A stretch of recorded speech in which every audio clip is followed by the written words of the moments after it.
우리나라의 신앙에 큰 족정을 남긴 분 중에 박영윤 박사님 또 박윤선 박사님이 계시는데, 박윤선 박사님은 미국에 유학을 가면서 배에서 약 50일간 아주 멀미를 하면서 아주 그냥 사투를 했는데요. 그때 이 계시록을 다 외웠다고 그렇게 말씀하십니다. 많은 우리 믿음의 선진들이 계시록을 많이 암송을 했는데요. 여러 의미가 있겠죠. 계시록은 앞으로 되어질 일이니까 우리가 그것을 바라면서 외울 수 있겠죠. 그래서 앞으로 이 일이 일어날 것이다 하면서 우리가 회고하는 것을 외우는 것도 귀하지만은 되어질 일을 또 암송한다는 게 얼마나 귀하겠습니까? 또 그런 의미도 있지만은 이 요한계시록은 전체가 시입니다. 다 시적으로 이렇게 적혀져 있어요. 밤모섬에서 이제 말년에 노년에 아주 하나님이 가장 오랫동안 살려두신 그 사도가 바로 요한입니다. 다 일찍 죽는데 이 사도 요한은 아주 근 100세를 그렇게 살게 되는데요. 그가 밤모섬에서 이제 유배를 가서 그 늙은 사람을 왜 또 유배를 보냈겠어요? 그만큼 혹독하게 다루는 것이죠. 밤모섬이 뭐 그저 고즈넉하게 그렇게 낭만적인 여행을 다니면 그렇게 보일지 몰라도 아주 먹을 것 없고 힘들고 죽으라고 보낸 곳인데, 그곳에서 이제 계시의 그리스도의 계시라 이렇게 해서 이제 주님의 묵시 계시의 말씀을 받게 됩니다. 요한계시록에는 징계하는 그런 철퇴가 항상 놓여 있지만은, 그러나 그 뒤에 항상 흐르고 있는 것은 위로의 안위의 그런 셈입니다. 우리는 계시록을 읽을 때 사도 요한의 그런 마음이 될 필요가 있습니다. 사도 요한은 특별히 예수님의 사랑을 많이 받았고, 또 어떻게 보면 눈을 뜨고 목도하였고, 또 교회가 성장하는 것과 이제 교회가 자라가는 것을 가장 바라본 사람이고, 또 그 예수님의 모친 마리아를 모셨던 그런 사도가 바로 이 사도 요한입니다. 어떻게 보면 사도 요한은 많은 것을 보면서 목도하면서, 요한의 사도 요한 1장 1절에도 있지만 듣고 목도하고 주목하고 그리고 만진바된 것이 바로 사도 요한입니다. 주님을 이만큼 가까이에서 대한 분이었고, 또 그는 큰 은혜를 입어서 마지막까지 그리스도의 계시 가운데 이 묵시의 말씀을 받는 것입니다. 특별히 우리가 계시록을 통하여서 말씀을 읽는다고 하지만은 우리는 계시록은 좀 보는 그런 성경이 되면 좋겠다. 특별히 비전, 환상, 또 꿈, 아주 좋은 의미에서 말이에요. 비전, 소망을 가지고 그려보는 그런 것이 바로 이 계시록이 되면 좋겠다라고 생각해 보는 것입니다. 하나님의 말씀을 듣는 것이 가득 차면 이제 보게 됩니다. 욥은 평생 하나님의 은혜를 크게 입었는데, 그가 하나님의 섭리에 질문을 던지고 이제 하나님의 큰 은혜를 입어서 그 섭리를 깨닫고는 욥기 42장 5절의 말씀에 보면, 내가 주께 대하여 귀로 듣기만 하였사오나 이제는 눈으로 주를 배웠나니라 라고 이렇게 말하고 있습니다. 우리가 말씀 들어야죠. 읽기에 힘써야죠. 그러나 이때까지 귀로만 들었는데 욥이 눈으로 주를 배웠나이다 라고 하는 것은 어떻게 보면 기가 꽉 차니까 눈이 열리는 거예요. 기가 차면 눈이 열리고, 기가 차면 이제 입이 닫히고 눈이 열리는 것입니다. 바로 하나님의 일을 표현할 수 없어도, 묘사할 수 없어도 보는 것이죠. 그것을 우리가 환상이라고 하고, 그 환상이 마지막 되어질 일에 대한 환상일 때 우린 그것을 계시 혹은 묵시라고 그렇게 말하는 것입니다. 요한계시록은 일대 보는 책으로 마지막 되어질 일을 보는 것으로 여러분들이 마음에 담으면 요한계시록은 잘 보여질 것입니다. 저는 아직 익숙하지 않지만 우리 학생들도 보면 제가 강의를 하고 또 칠판에 맞추는 칠판에 많이 쓰는 편인데요. 그렇게 하고 나면 수업을 마치면 학생들이 앞으로 나와서 막 이렇게 그 핸드폰으로 찍더라고요. 막 찍어서 가서 이제 그것을 이제 또 이렇게 기억하고 또 집에 가서 필기도 하고 그렇게 하는 것 같아요. 바로 그겁니다. 이 요한계시록은 좀 우리가 마음속에서 좀 찍듯이 심령에 좀 찍듯이 그렇게 우리가 봐야 될 그런 하나님의 말씀이 아닌가 이렇게 생각해 보는 것입니다. 극심한 미혹과 환난의 큰 고통이 있고 디모데후서 3장 1절에 보면 말세는 고통하는 때다 이렇게 말하고 있잖아요. 말세에 고통하는 때가 이르르니라고 이렇게 말하고 있는데 요한계시록을 통하여서 우리가 그런 고통도 있지만은 요한계시록에는 그 고통 가운데서도 계속 보여주는 것이 바로 예배의 기쁨, 또 하나님을 찬양하는 자들의 즐거움, 위로가 넘치는 것이 바로 요한계시록이거든요. 그래서 어떻게 보면 가장 아름다운 경치가 저는 요한계시록이라고 그렇게 생각해 봅니다. 그 요한계시록은 아주 그런 시련과 또 저주와 그리고 멸망과 환난과 고통이 있지만은 그 가운데서도 또 가장 아름다운 혼인잔치와 또 새 예루살렘에서의 그 신부의 삶, 그 장막, 신방 이런 모습들이 그려지는 것이 바로 요한계시록이거든요. 우리가 말세에는 큰 시련이 있습니다. 큰 시련이 있는데 그것을 바로 한마디로 하면 야고보서에서는 믿음의 시련이라고 했어요. 다른 시련은 모든 시련은 다 합하면 믿음의 시련입니다. 뭐 배가 고픈 것, 우리가 육체가 고통스러운 것 그런 것은 어떻게 보면 다 지나갈 수 있는 거예요. 욥이 진짜 어려웠던 것은 10명의 자식을 잃어버려서 힘들었던 게 아니에요. 몸에 독창이 나고 악창이 나서 기아장으로 그 기아 조각으로 그 몸을 끌고 머리에서 정수리에서 발끝까지 전부 그냥 종기가 나서 괴로웠던 게 아니에요. 아내가 좀 힘들게 해서 괴로웠던 게 아니에요. 욥이 가장 괴로웠던 것은 바로 욥의 친구들의 믿음의 시험이었어요. 욥의 친구들은 어떻게 생각했느냐? 욥이 죄지었으니까 저렇지. 아주 단편적인 그런 믿음의 사고예요. 이것은 아직까지 귀로 듣는 신앙이에요. 귀로 듣는 신앙은 그런 신앙이에요. 죄지었으니까 벌 받지. 그러면 잘했으니까 복 받습니까? 우리가 잘했으니까 이렇게 복됩니까? 잘했으니까 건강하고 잘했으니까 이 신랄과 같은 이런 인생의 삶 가운데서 우리를 그 신랄과 같은 곳에서 세우셔서 안전하게 이렇게 지켜가십니까? 그렇잖아요. 우리가 못한 것이 내 모든 어려움이 다 내 죄 때문에 그렇다면 모든 잘된 것은 내 선 때문에 그렇다는 결론과 똑같잖아요. 그건 아니잖아요. 그렇게 보면 우리가 하나님의 뜻은 그래서 이 믿음의 시련이라는 것은 정말 하나님 안에서 우리가 은연자중 참으로 잠잠히 가지고 있어야 되는데 이러한 말세에는 믿음의 시련이 많습니다. 가장 큰 시련이 뭡니까?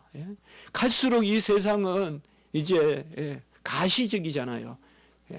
단회적이고 일시적이잖아요. 어떤 큰 이론이 없잖아요. 그렇지 않습니까? 10년 전, 20년 전보다 갈수록 보면 우리는 뭐예요? 하루하루 살아가잖아요. 좀 더 순간적이잖아요. 우리의 삶이. 그러면 마지막은 특별히 뭐예요? 보이지 않는 하나님을 믿어서 뭐하냐? 보이지 않는 하나님이 뭐냐? 계속 우리에게 시험할 거예요. 너희 하나님이 왜 너를 이렇게 두시냐? 너희 하나님은 벙어리 아니냐? 너희 하나님은 기머거리 아니냐? 듣지 않으시는 거 아니냐? 말하지 않는 거 아니냐? 또 눈먼 소경 아니냐? 너희 하나님은 보지 못하는 거 아니냐? 끊임없이 시험이 옵니다.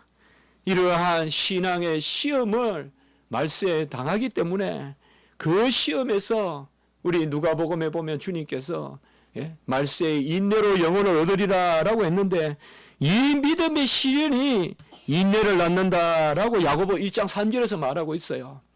그래서 말세에는 두 가지입니다. 믿음의 시련이 있고 그 믿음의 시련을 통하여서 인내를 배우고 그 인내를 통하여서 영혼의 구원을 얻는 것. 이것이 말세의 삶입니다.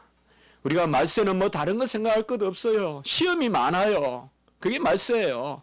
시험이 많이 들어와요. 미혹의 영, 불법의 영, 시험이 많아서 그 시험을 무슨 시험이라 한다? 믿음의 시련이고 믿음의 시험인데 그 믿음의 시험이 왜 우리에게 주어지느냐 하면 인내를 배우게 하려고, 그래서 그 인내로 영혼을 얻게 하려고 믿음의 시련을 보여주시는 것입니다. 우리는 이렇게 어려운 삶을 살아가고 있습니다. 어떻게 보면 이 말세는 힘들 때입니다.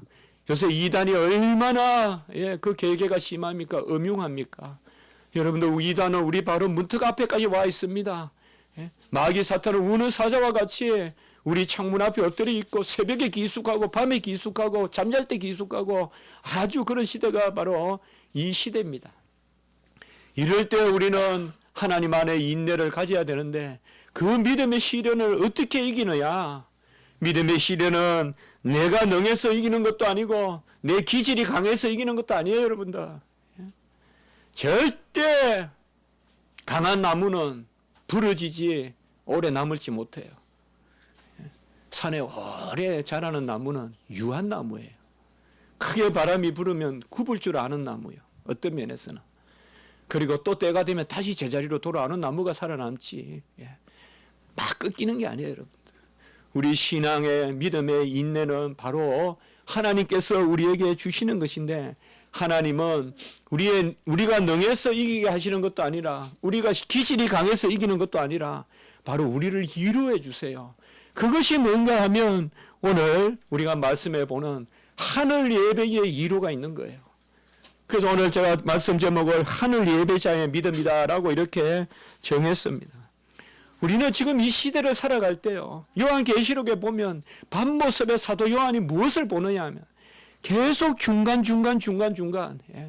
우리가 이런 것을 중간적 계시라고도 하는데요, 바로 보면 막 환란이 있는 가운데서도 중간 보여주시는 거, 이것을 우리가 보충 계시라고도 해요. 요한계시록을 보면요, 쫙 역사에 관한 말씀이 있고 보충 계시라는 게 있는데, 보충 계시가 뭔가 하면 그것이 이제 4장에도 나오고 어느 7장에도 나오고 보면 예배예요.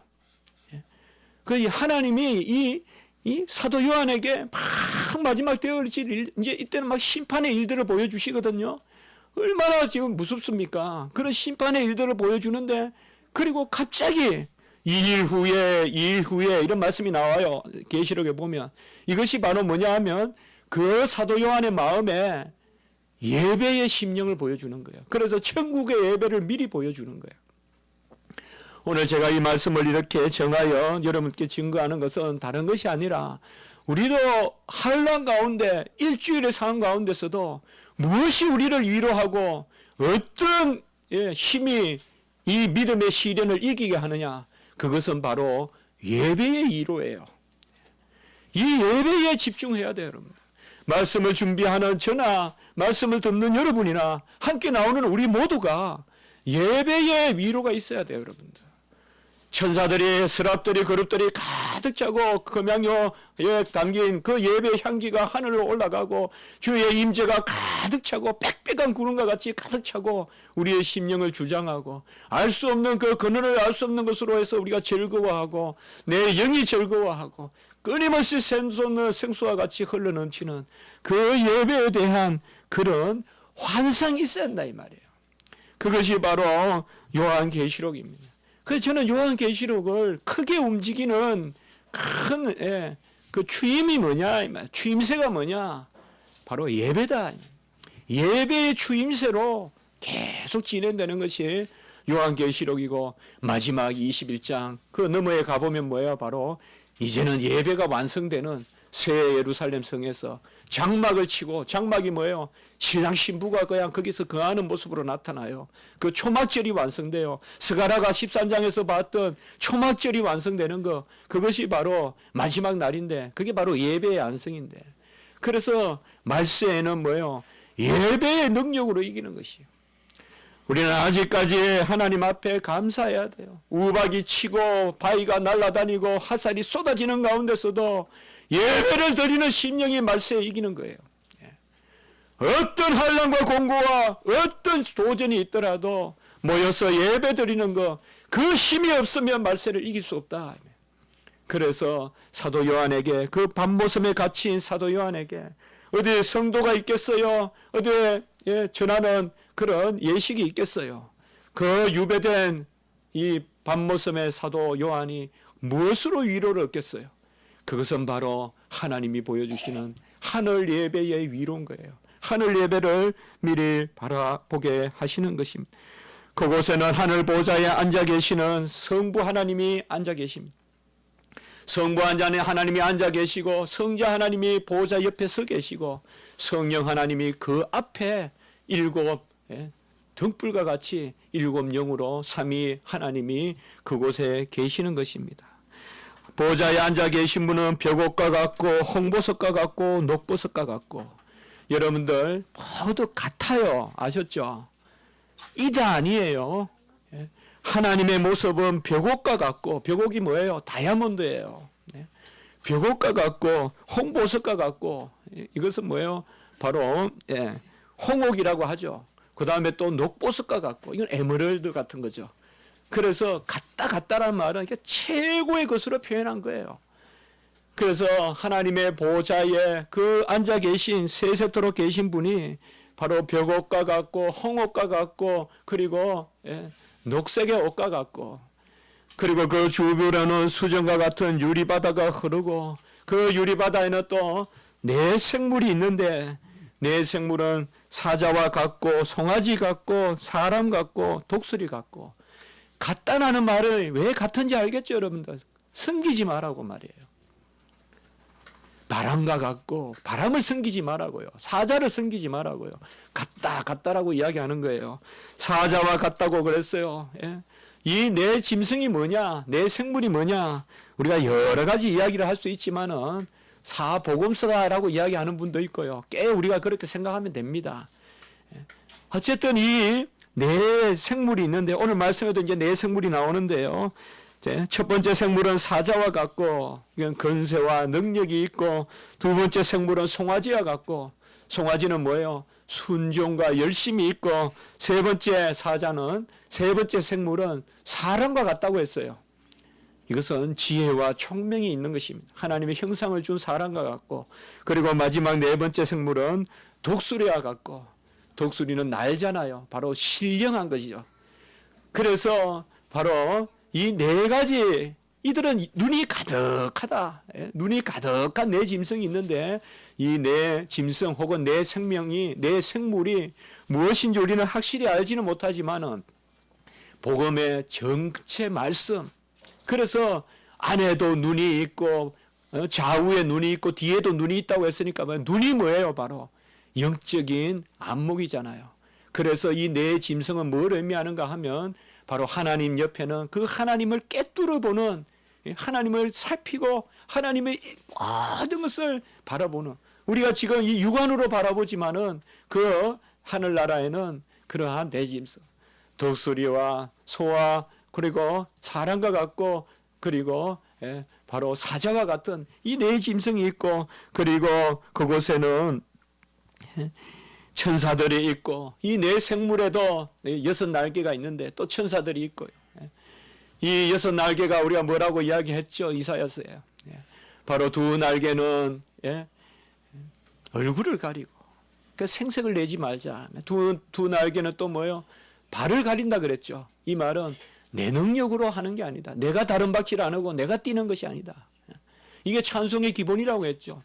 두 발을 가리고 두 얼굴을 가리고, 내 생색 내지 말고 내 능력 내지 말고 자랑하지 말고 두 날개로는 끊임없이 날고 있는, 이것이 바로 뭐예요? 영화로운 상태예요, 여러분들. 영화로운 상태는 뭔지 아십니까? 하나님만을 드러내는 거예요. 내 얼굴은 가리고 내 발도 가리고, 내가 뛰려고 하지 말고, 내가 다른 박질하고 내가 쫓아가고 내가 걸으려고 하지 말고, 그리고 내가 생색을 내고 내가 내 얼굴을 들고 치들러라 하지 말고, 오직 하나님의 영감만 들으면 지극히 거룩한 날개짓을 하는 것, 이것이 바로 이 하늘 예배의 모습입니다. 그들 앞에 또 누가 있습니까? 24장로들이 있습니다. 지금 제가 말씀을 드리는 것을 여러분들, 제가 아까 말씀드렸죠. 듣지 말고 보자고 그랬죠. 한번 그려보자 이 말입니다. 24 장로들이 그 앞에 면류관을 쓰고 흰 옷을 입고 앉아 있습니다. 면류관은 바로 주의 백성됨을 뜻하는 것이요, 흰 옷이라는 것은 신부됨을 뜻하겠죠. 그러므로 결국은 이 24 장로는 구약과 신약의 교회를 뜻합니다. 구약의 12지파, 신약의 12사도라고 주석하기도 하지만은 24 장로는 바로 신약과 구약을 통틀어서 전체 믿는 백성들, 허다한 정인들을 말하는 바로 이긴 사람들이라고 말할 수 있는 것입니다. 이 24 장로 뒤로 이제 뭐예요? 흰옷 입은 무리들이 셀 수 없이 있다라고 이야기했고, 우리가 계시록 뒷부분에 가보면 그것을 14만 4천이라고도 이야기했는데, 이것을 오늘날 이단이 말하듯이 무슨 숫자 하나하나 같이 그렇게 이야기하면 안 됩니다. 요한계시록에 있는 숫자를 그대로 다 문자적으로 그렇게 적용하는 것은 그것은 그릇된 것입니다. 어쨌든 여기에는 바로 이기는 자들이 모여서 하나님께 예배를 드리는 곳입니다. 그들은 하나님이 제사장 삼고 왕을 삼은 것입니다. 그래서 에베소서 2장 6절에 보면 그리스도와 함께 살리고 일으키고 함께 하늘에 앉힌 그 백성들이 이제 그 하늘나라의 예배에 참여하는 것입니다. 그 보좌에 앉으신 성부 하나님에게는 두루마리, 그 두루마리가 들려 있고, 이 두루마리에는 7 도장이 찍혀 있어요. 그것이 바로 7 인입니다. 7 인, 인이란 말은 도장이죠. 그래서 인은 뭐예요? 딱 봉했다는 것입니다. 그런데 이제 그 인을 떼야지 역사가 진행이 되는데, 아무도 그 인을 뗄 자가 없어서 사도 요한이 울고 있었다는 거예요. 그 사도 요한이 울고 있었다는 것은 뭔가 하면 사도 요한도 이 계시의 일부에 참여하는 거예요. 지금 그런 모습이에요. 그래서 얼마나 지금 이 사도 요한이 참으로 하나님의 은혜 가운데 잠겨 있는가 하면 그 계시에 참여하는 거예요. 그래서 울고 있더니 그때 뭐예요? 어린 양이, 한 어린 양이 그 인을 떼십니다. 이 한 어린 양은 일찍 죽음을 당한 것과 같고, 그에게는 7뿔이 있고 7 눈이 있다고 이야기했습니다. 7 뿔은 바로 완전한 근세를 뜻하고, 7 눈은 바로 뭐냐면 살피시고 감찰하시고 사랑하시는 그 은혜의 하나님을 뜻합니다. 그래서 7 인이, 7 도장이 찍힌 그 두루마리를 성부 하나님이 들고 계시는데, 그것을 어린 양, 일찍 죽음을 당하신 어린 양, 곧 예수 그리스도께서 그 두루마리를 받으셔서 그 두루마리를, 그 예수님은 7 근세가 있는, 7 뿔이 있고 7 눈을 가지신 그 예수 그리스도께서 인을 떼시는 것입니다. 우리 주님이 은혜와 진리가 충만하죠. 7 뿔이라는 것은 진리를 뜻하고 7 눈이라는 것은 은혜를 뜻합니다. 전부 이단들은 이런 것을 희한하게 해석을 해가지고요. 무슨 7 사람이 시하니, 뭐 7 사람이 왼쪽에 있니, 오른쪽에 있니, 전부 다 이단들이 이 계시록 가지고. 그래서 뭐 신천지니 뭐 전부 다 보면 계시록을 희한하게 그냥 해석을 해가지고 아주 그냥 볼 필요도 없습니다. 여러분. 부끄러워서, 부끄러울 정도가 아니죠. 바로 이 어린 양 예수 그리스도에게 새 노래로 하나님께 올려드리고, 우리는 그의 피로 구원을 받았고, 그리고 일찍 죽음을 당하신 어린 양이 우리를 나라와 제사장 삼아 주셨다라고 노래를 부르는 것입니다. 계시록 5장 9절에 보면 노래를 부르는 것입니다. 새 노래가 뭡니까? 바로 예수님의 신부된 사람들의 노래예요. 그러니까 새 노래는 바로 웨딩송이에요. 신부의 결혼의 노래예요. 결혼 노래가 새 노래예요. 바로 신랑이 누구예요?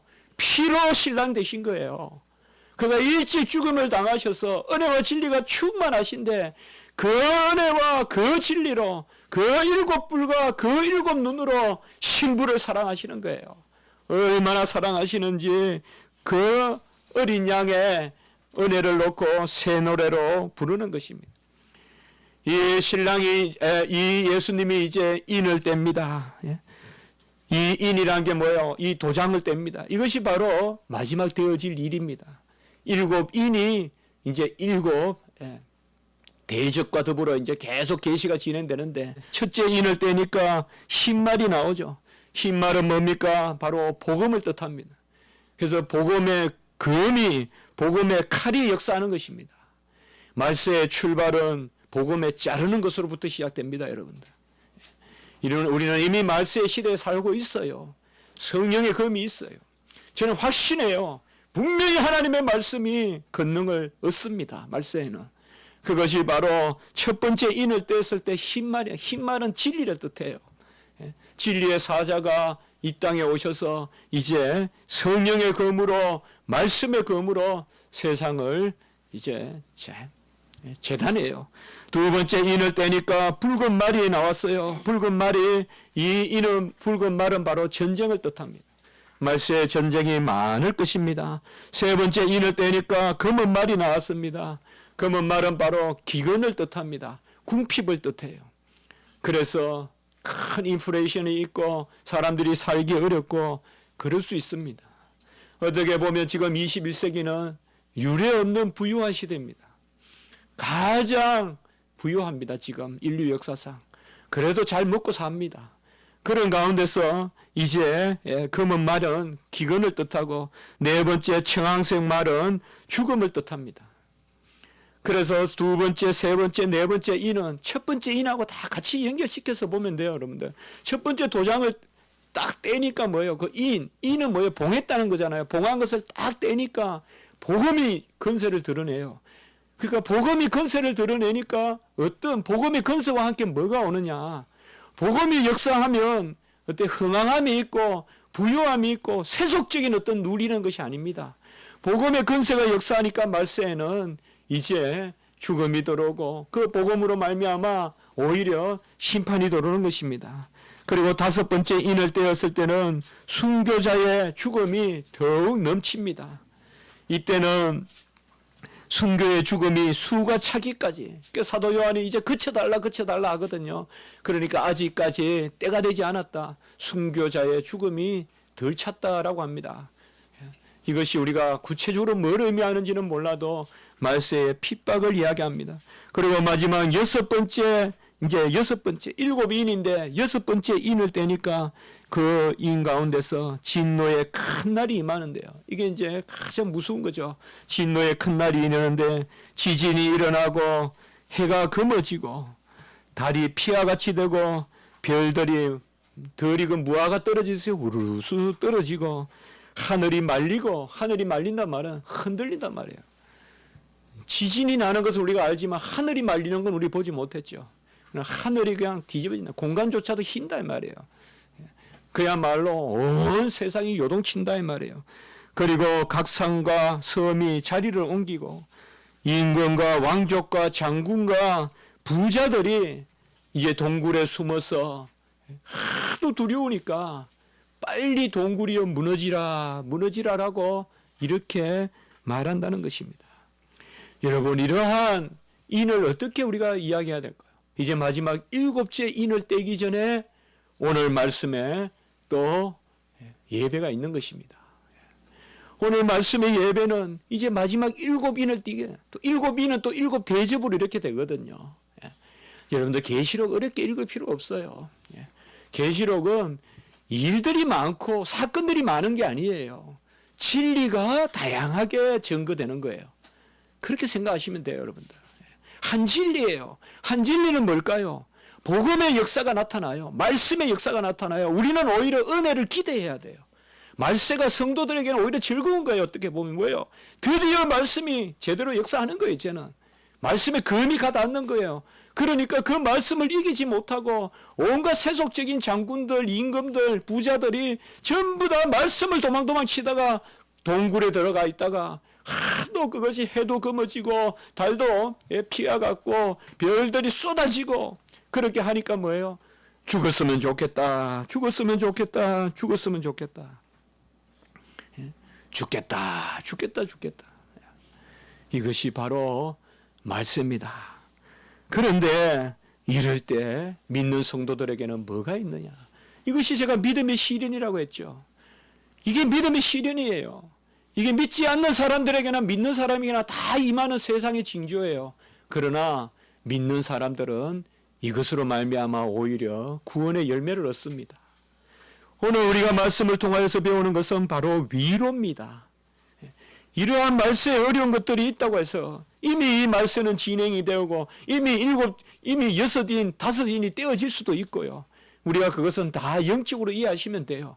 다만 중요한 교훈은 뭔가 하면 말씀을 피해서 달아나는 사람은 끝내는 살아날 자가 없고 말씀을 사모하는 사람은 바로 하늘 예배에 오늘 이 한상을 우리에게 주시는 것입니다. 오늘 7장 9절에 보면 2일 후에란 말이 아까 제가 말씀을 드렸죠. 보충 계시 이런 의미가 많은데요. 바로 하나님이 보여주시는 그 계시가 이제 진행되는 걸 이야기합니다. 그래서 그 셀 수 없는 무리들이 바로 이 구원받은 백성들이죠. 우리 흰옷을 입고 면류관을 쓰고 흰옷을 입고 보좌 앞에서 구원하심이 보좌에 앉으신 우리 하나님과 어린 양에게 있도다 10절에 이렇게 찬송하는 것입니다. 우리가 요새 이렇게 찬송도 많이 우리 남목사님 드리지 않습니까? 구원하심이 바로 보좌에 앉으신 우리 하나님과 어린 양에게 있도다. 자, 한쪽에서는 죽었으면 좋겠다. 산더라 무너지라. 동굴이여 무너지라 하면서 죽기를 바라는데 우리에게는 뭐예요? 구원의 노래가 울려 퍼지는데 구원하심이 보좌에 앉으신 우리 하나님과 어린 양께 있도다.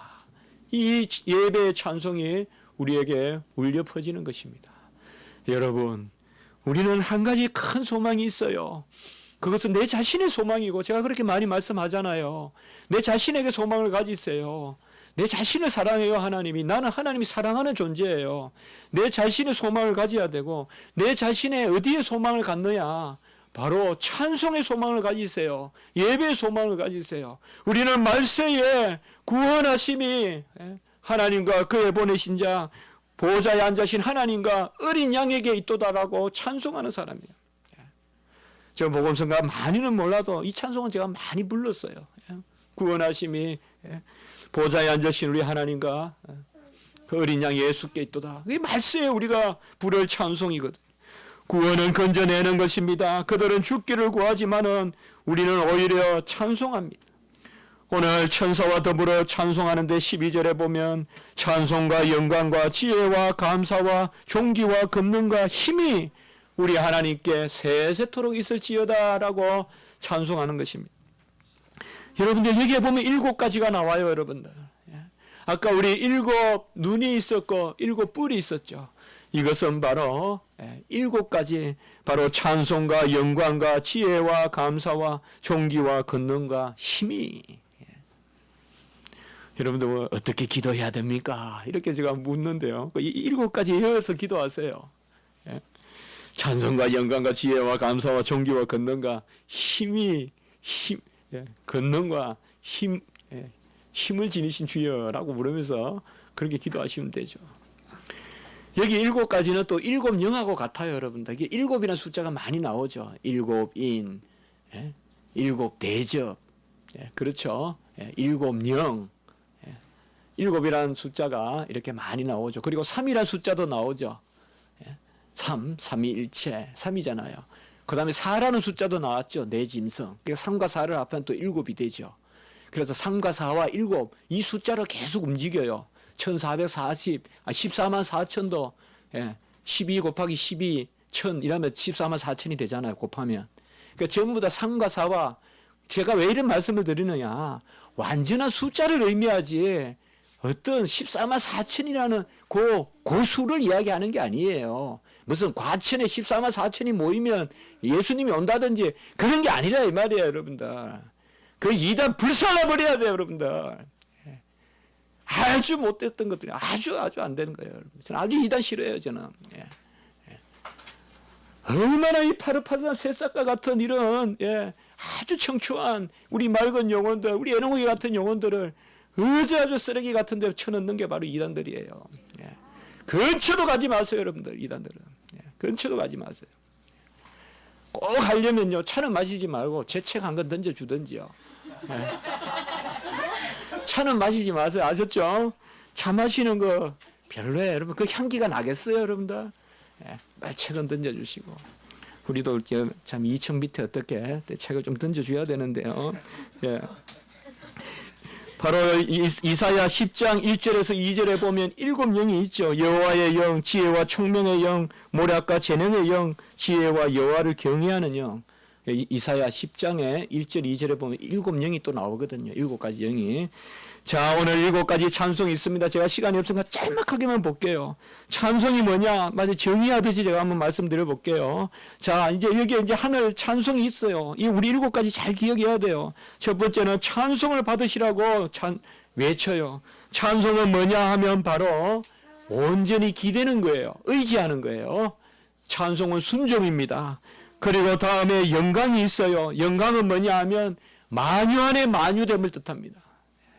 제가 핵심적인 것만 제가 완전히 이해해서 핵심적인 것 말씀을 드릴게요. 영광이라는 것은 모든 것 안에 모든 것이 되시는 분. 앞으로 우리 십자가 지기 성도님들은 영광이다 이러면 만유 안에 만유. 이게 영광이다. 찬송이다 이러면 뭐예요? 온전히 의지해서 순종하는 것. 우리가 하나님께 찬송을 드린다 이러면 순종이에요. 그러니까 우리의 삶이 찬송이에요. 그리고 세 번째로 지혜는 뭐예요? 처음과 끝이 되시는 게 지혜예요. 가다가 말면 지혜가 아니잖아요. 그것은 미련한 거잖아요. 지혜라는 것은 처음과 끝, 곧 알파요 오메가가 되셔서 모든 것을 통달하시는 것이 지혜예요. 그리고 감사는 뭐냐 하면 하나님이 다 행하셨다는 게 감사예요. 감사는 내 편에 주어가 있으면 안 돼요. 내 편에 주어가 있으면 감사가 없어요, 여러분들. 내 편에 감사는요, 내가 안 보여야 감사해요. 그리고 이제 뭐예요? 종기는 뭐예요? 완전하신 것이 종기예요. 불완전한 것을 기하지 않아요, 여러분들. 완전히 채워지지 않으면 벌써 썩기 시작해요. 종기하신 하나님은 완전하신 하나님이기 때문에 영원하시고 순수하신 거예요. 우리는 불완전하니까요, 그냥 두면 썩어요. 그래서 날마다 새롭게 도려내고 붙이고 해야 돼요. 그러나 하나님은 완전하신 분이에요. 종기예요. 권능은 뭐냐? 뜻하는 대로 행하시는 게 권능이에요. 우리는 뜻하지만 할 수 없어요. 그렇게 권능이 없어요, 우리는. 그러나 하나님은 뜻하시는 대로 행하시기 때문에 권능이 있어요. 권세가 있단 말이에요. 믿을만 하단 말이에요. 권세가 있어요. 마지막 힘은 뭐냐? 행하신 대로 이루시는 것이 힘이에요. 우리는 행한 대로 이루지 못해요. 하고 싶어도 할 수 없어요. 우리 원욱이 대학교 좋은 데 가고 싶어도 안 돼요. 그게 감사해요. 그게 인간이니까. 내가 되고 싶은 대로 다 되면 7가지 말씀드렸어요. 다시 한번 제가 말씀을 드릴게요. 찬송은 온전히 의지하고 순종하는 것이다. 영광은 만유 안에 만유가 돼. 우리는 명제가 지어옵시다. 영광은 만유 안에 만유가 영광이다. 지혜는 처음과 끝이 되시는 것이 지혜다. 감사는 내 편에 주어가 없고 그분이 다 하셨다고 하는 것이 감사다. 종기라는 것은 완전하심이 종기다. 불완전하면 기함이 없다. 하나님은 완전하신 분이다. 권능은 뭐냐? 뜻하시는 대로 행하시는 분이다. 힘은 뭐냐? 행하시는 대로 이루시는 분이다. 우리가 이제 이런 것들, 제가 괜히 이야기한 거 아니에요. 이런 것들 헤아리면서 기도하세요. 종기와 감사와 권능과 힘과 지혜와 영광을 받으실 하나님, 그렇게 올리십시오. 이제 흰옷 입은 우리 무리들, 우리가 바로 어린 양의 피에 옷을 씻음받은 사람들입니다. 우리는 그들 위에 하나님께서 장막을 치신다고 말씀하셨습니다. 15절에 보면 보좌 앞에 있고 밤낮 하나님이 있으니 그들 위에 장막을 치리라고 했습니다. 이것이 바로 신랑 신부입니다, 여러분들. 이게 요한계시록의 초막절, 장막절이에요. 전에도 제가 한번 설교를 했지만 스가랴 13장에도 나와요. 이 장막이 상당히 중요해요, 여러분들. 장막절이라는 게 아주 중요해요. 장막절은 마지막 말세에 우리가 하나님과 함께 거하는 거예요. 저는 이것을 신방과 같이 한번 생각해 봐요. 신랑 신부가 하나의 방을 꾸미는 것과 마찬가지예요. 그래서 우리가 이 위로를 얻는 거예요. 이제는 뜨거운 것이 우리를 해하지 못하고 해가 우리를 해하지 못하고 목마르지도 아니하고 어떤 것도 우리를 해하지 아니합니다. 이제는 눈물이 없고 생명수 샘으로 우리를 인도하십니다. 하나님이 생명수 샘으로 우리를 인도하십니다. 이제는 더 이상 눈물이 없습니다. 여러분 눈물 많이 흘릴 일 있죠? 하나님 앞에 눈물을 맡기십시오. 이제는 더 이상 눈물 흘릴 것이 없고 하나님께서 모든 것을 행하시는 목자가 되신다. 17절에 그렇게 말씀하고 있습니다. 그분이 양이시자 목자가 되시는 줄 믿습니다. 보호자 가운데 계신 어린 양이 목자가 되사. 너무나 중요한 말씀이에요. 그분은 양이시면서 목자십니다. 친히 자기 자신을 주신 양이 우리의 목자십니다. 어떻게 보면 목자는 양을 위해서 양의 자리에서 죽은 양만이 목자가 됩니다. 우리가 조금이라도 여력이 있고 조금이라도 신심이 있고 조금이라도 강구가 있고 조금이라도 애통이 있으면 나를 위해 친히 피 흘리신 예수님을 바라보기를 원합니다. 조금이라도 시간이 있거든 예수님을 부르시고 조금이라도 은혜가 되거든 예수님께 의지하시고 조금이라도 내 인생에 여력이 있거든 예수님을 위해 사시고 조금이라도 내 눈에 눈물이 있거든 예수님께 맡기시고 모든 것을 예수님께 맡기고 사십시오. 누가 나를 위해 죽었습니까? 누가 나를 위해 피 흘렸습니까? 오직 예수님만이 나를 위해 죽으셨어요. 아무도 나의 목자가 될 수 없어요. 오직 피 흘리고 죽으시고 상하시고 찢기시고 육체를 깨뜨려서 상기를 열어주시는 주님만이 나의 목자가 되시는 세상에 온갖 이단들 온갖 인생을 의지하려고 부르는 그런 손짓들 다 필요 없는 거예요. 물어보세요. 언제 나를 위해 죽었는지. 오직 주님만이 나를 위해 죽었어요. 우리 인생의 가치가 뭐겠습니까? 나에게 주신 이 1초 1초의 가치가 뭘까요? 이 주님을 묵상하라고, 이 주님을 감사하라고, 이 주님께 어떻게 하면 좀 더 헌신할고, 이 주님을 위하여 어떻게 하면 좀 더 감사하고 영광을 돌리고, 진정한 가치를 나를 위해 주고, 이것이야말로 고상한 가치지. 나머지는 전부 다 저급해요. 그 밑에 있는 가치예요. 이 위로가 우리 안에 있는 것입니다. 여러분 말세 두려워하지 마세요. 우리는 이 위로가 넘칩니다. 제가 다음 주에는 심판에 대해서 한번 설교하려고 합니다. 심판은 위로의 끝입니다. 가장 큰 위로가 심판에 있습니다. 여러분들. 그것을 다음 주에 제가 설교하려고 합니다. 우리는 어렵고 힘들고 이런 말세에 있더라도 믿음의 시련이 있더라도 기뻐함으로 감사함으로 이 예배의 한상을 보고 밤모섬의 요한과 같이 여러분들 마음속에 오늘 이 예배를 그리시고 이 7가지의 찬송을 이 천사들의 찬송을 우리의 심령에 새기시고 하나님 앞에 나가고 하나님 앞에 영광을 올리는 그런 주의 성도님들 또 부정한 종이 되기를 주님의 이름으로 기원하는 것입니다. 한번 기도드리겠습니다. 하나님 아버지 은혜와 사랑을 감사합니다.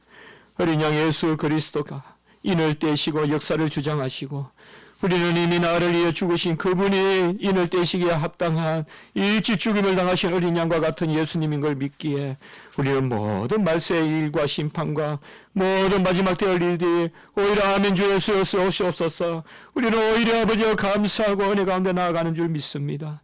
우리의 심령을 붙들어 주시고 우리가 여력이 있거나 우리가 시간이 있거나 우리가 조금이라도 아버지여 우리로부터 뭔가가 있다면 그것을 우리 주 예수 그리스도를 기억하고 섬기고 헌신하는 그 자리로 나아가는 저희들 될 수 있도록 주여 도와 주시옵소서.